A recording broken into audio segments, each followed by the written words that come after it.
You are about to hear what the wealthiest men on earth do not want you to know. I say this not with flair or exaggeration, but with the full weight of truth, born of experience and sharpened by observation. What I share with you now is so potent, so precise, so transformative, that if the Beifingerling could, they would pay millions to erase it from your mind, not because it is dangerous, but because it is powerful. And power in the wrong hands is a threat to those who have hoarded it. Years ago, I sat in the private study of a man whose name would make headlines today. He leaned forward and whispered, "Success is not about what you do. It's about what you believe before you do it." That sentence shattered my previous understanding of wealth. It wasn't hustle, it wasn't strategy, it was mindset. And not just any mindset, a specific frequency, a higher mental plane, a tuned consciousness. The secret weapon of the wealthy few is invisible to the naked eye, but felt in the results they create. But let me ask you, why do most people never discover it?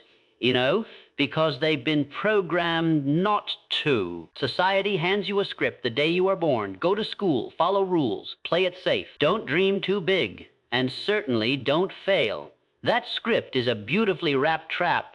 It kills your instincts. It mutes your imagination. It replaces your inner fire with silent obedience. So while the elite design futures in boardrooms and dreams, in private jets, the masses are taught to fear the unknown, to laugh at ambition, to worship the ordinary. That is not an accident. That is engineering. And the price of ignorance is enslavement. Now listen to me carefully. There is an invisible force that shapes destiny. It's not luck. It's not chance. It's not timing. It is thought. Every fortune, every invention, every revolution, every empire began as an idea in the mind of one individual who refused to accept reality as it was. They believed before the evidence. They acted before the applause. They persisted after every setback, and the world bent to their will. Your mind is not a prison. It is a palace. It is not a cage for dreams. It is the master key to riches, greatness, and personal power. But that key will rust if unused. You must take it and unlock the doors others told you were walls. You see, the Beifingerling are not gods. They are not born with more talent. They are born with the same blood, the same fears, but they chose different thoughts, and from those thoughts, they created different habits. From those habits, different results. You don't need more money to be rich. You need a richer mind, one obsessed with purpose, one disciplined by vision, one that refuses to drift. And so I say to you, with fire in my voice and conviction in my soul, you must now choose. Not tomorrow, not next week. Now, choose to think higher. Choose to believe without proof. Choose to act without permission. Burn the old script. Write your own story. Build your own destiny. And when fear comes knocking, and you look it in the eye and say, I am not afraid. I was born to lead. I am the Beifingerling, not by birth, but by decision. The world will resist. The crowd will doubt. But if you persist, if you never quit, your success will be so bright, even the stars will take notice. This, my friend, is why they would pay to delete this video. Because if you wake up, they lose control. There exists a weapon more powerful than armies, more decisive than luck, and more valuable than gold. It is invisible to the eye, yet it influences every fortune ever built, every empire ever forged, and every dynasty ever dreamed into existence. The wealthiest individuals on earth, those who comprise the upper fraction, of a fraction, do not rely on mere intelligence or inheritance. No, they wield a weapon forged in silence and sharpened in solitude, the power of deliberate thought. I have sat across mahogany tables and stared into the eyes of millionaires and billionaires. And I tell you now, they all possess something the average man has never been taught to develop: inner certainty, not arrogance, not blind optimism, but a deep, unshakable belief that what they think, they can create. They speak about ideas not as possibilities, but as inevitabilities. They do not say, "I hoped," for I wish. They declare it is done long before any dollar ever appeared in their bank account. The blueprint of their wealth existed within their minds. They tuned their thoughts like a radio signal, discarding static, sharpening focus, and broadcasting only frequency of riches, power, and impact. I remember once speaking with a man whose fortune exceeded 9 figures. He looked at me with calm intensity and said, "I never doubted I would be here. I already arrived here in my mind 10 years ago. The money simply caught up." That sentence pierced through me like a lightning bolt. It shattered the lie I'd been taught, that wealth is earned solely through toil. No, wealth is first earned through toil. The truth, as powerful as it is, often hides in silence.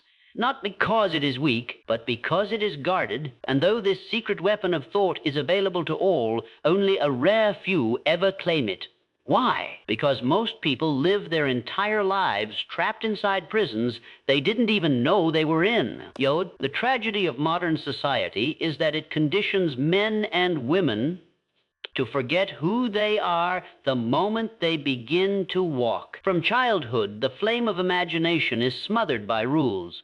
Don't speak too loudly. Don't question too much. Don't dream too big. And with each don't, a piece of inner power dies. By the time a person reaches adulthood, their minds have become cages, not instruments. They think within boundaries. They obey without asking why. They work jobs they hate, buy things they don't need, and call that life. Do you think that is an accident? No, that is programming. The school system does not teach the principles of power. It does not teach self-mastery, vision, autosuggestion, or definiteness of purpose. It teaches repetition, memorization, compliance. It teaches you to become a cog in someone else's machine. I once asked a room full of college students, how many of you have been taught how to set a burning desire in your heart and pursue it with unwavering faith? Not a single hand rose, but ask them to solve a complex equation or recite historical dates, and you will see them compete like trained animals. This is not education, this is indoctrination. The system is designed not to awaken the power in the masses, but to suppress it. So while the few are studying the laws of success, imagination, belief, concentration, persistence, the majority are drowning in distractions, scrolling, comparing, doubting, consuming, drifting, And here lies the great divide. The Beifunjalingen invest in their thoughts. The Beifunjajosajo spend theirs recklessly. One group treats the mind as a sacred tool to mold the universe. The other treats it like a storage unit for fears, gossip, and self-doubt. The average man is taught to believe in what is. The uncommon man is taught to believe in what can be. That single difference in thinking, that tiny distinction, is the reason one dies with regret and the other leaves behind legacies. They never discover it because they never search. And they never search because no one told them it was buried within them all along. There is a force more commanding than gravity, more precise than mathematics, and more mysterious than electricity. A force so subtle, it operates unnoticed by most, yet so powerful, it shapes every detail of your life. I call it the dominating thought of your mind. This force does not make noise. It does not announce its arrival. It does not demand your attention, but it is there, always working, always recording, always creating. It is the silent builder of your future. It draws into your life everything that harmonizes with your deepest convictions, whether you know it or not. You may believe you are shaped by your environment, by your past, by your genetics. But let me tell you this, you are not shaped by what happens to you. You are shaped by what you think about what happens to you. The events of your life are merely raw material.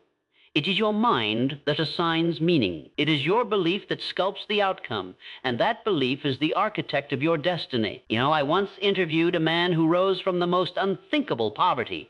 No shoes, no books, no guidance, but he carried inside him a vision, a burning desire to become wealthy, not for vanity, not for revenge, but because he knew deep down that he was meant for more. Every night before sleeping, he imagined himself walking into buildings he didn't own, yet shaking hands with men whose names he didn't know yet, and speaking to audiences he had never met yet.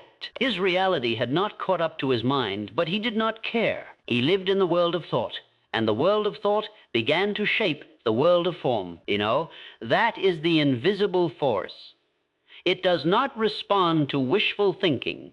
It responds to definiteness of purpose. It does not obey fleeting emotion. It obeys obsession fused with belief. And once that belief takes hold, once it becomes rooted in the subconscious, it begins to magnetize people, places, circumstances, and opportunities like metal to a lodestone. You have felt this force before. You've thought of someone, and they called it, you've spoken a goal aloud, and a door suddenly opened. That is not coincidence. That is the force at work. The universe does not reward doubt. It rewards clarity. It does not move for the hesitant. It moves for the bold, the certain, the mentally disciplined. Your thoughts are not harmless. They are alive. They are seeds, and the universe is always listening. What you whisper in fear, it hears. What you declare in faith, it magnifies. The invisible force shaping your destiny is your inner dialogue. It is your self-concept. It is the emotional vibration that radiates. In every moment of your life, you hold in your possession the most powerful instrument ever known to man. It is not hidden in a vault, nor locked away in the hands of the elite. It is right between your ears, your mind, and when understood and trained, it becomes the master key. A key that unlocks the doors to wealth, health, love, influence, and greatness beyond your wildest dreams. You see, riches are not held in banks, they are held in the mind first. Long before a fortune appears on a ledger or a mansion rises from the soil, the image of that wealth exists clearly, fully, vividly in the mind of its creator. The Bifengelingden understand this. They do not stumble into wealth. They think it into form. They use their minds deliberately, not passively. They do not allow their minds to wander aimlessly like a boat without a rudder. They command their minds with purpose, with intention, and with a level of mental discipline that most people never dare to practice. Let me tell you, the mind is not simply a container for memories or a processor of information. It is a workshop, a divine workshop where your future is constructed. Thought, when held with emotion and backed by faith, becomes a force, and that force moves mountains. It rewrites history. It transforms poverty into... I have studied the giants of industry, the titans of enterprise, the revolutionaries of thought. And I can tell you with absolute certainty, they all had one thing in common. They knew their mind was the source of their wealth. Not their background, not their degree, not even their connections. It was their mental image of themselves, their inner certainty, their unshakable belief in the inevitability of their success. Most people live their lives reacting. They react to bills, to opinions, to failures, to the news, to circumstances. They allow the outside world to dictate how they feel, how they act, how they think. But the man who possesses the master key lives differently. He lives from the inside out. He does not ask, what is happening to me? He declares, what am I choosing to create? Your mind can be a prison, or it can be a palace. It can enslave you with fear, self-doubt, and limitation, or it can set you free with vision, faith, and relentless desire. The choice is yours, but you must understand this. The mind does not operate on accident. It operates on instruction. If you do not give it a definite goal, a precise destination, it will drift. It will wander, and drifting is the silent killer of dreams. There was a man I knew who changed his entire life by standing in front of a mirror each morning and commanding his mind with spoken words. I am powerful. I am prosperous. I am the creator of my future. He said it until it became real. Not because the words had magic, but because he believed them. He gave his mind a new blueprint. And once the mind is given a blueprint, it works day and night to bring it into physical form. That is why your mind is the master key. It is the beginning of all wealth, the source of all progress, the origin of all empires. It is the tool with which God gave man dominion over the earth. Not with sword, not with might, but with thought. There comes a moment in every life, a crossroads, where a man must decide whether he will continue as he is or become what he was born to be. That moment is not found in the pages of time, but in the decisions of today. And if you are hearing these words, then your moment is now. To enter the Bifinger Lingdian E is not to wear fine clothes or sign 7-figure checks. It is to walk through life with the unmistakable authority of someone who has claimed his own mind. It is not about what you have, but who you become. And to become that man or woman, you must start with one powerful, inescapable decision. I will no longer live by default. I will live by design. The journey begins with clarity. You must define exactly what you want. Not vaguely, not someday, not when the timing is better. I mean precisely. Wealth is attracted to purpose, not confusion. The Bifinger Lingdian E do not say, I hope to be successful. They say, I am building a sure million enterprise, or I will impact sure million lives. Their minds are aimed like rifles, not scattered like raindrops. No, once you have that vision, you must impress it upon your mind with repetition. You must saturate your thoughts with it morning and night. You must write it, speak it, visualize it until it becomes more real to you than your current reality. Because until you believe in the invisible, you will never achieve the impossible. And then comes action. Not wild, scattered movement, but deliberate, purpose-driven execution. You must begin now. Not when you feel ready, not when you have more money, not when others approve. The elite act quickly. They do not wait for green lights. They move through red ones with faith and persistence. You must take bold steps, however small, each day in alignment with your purpose. You must also master auto, jet, pew.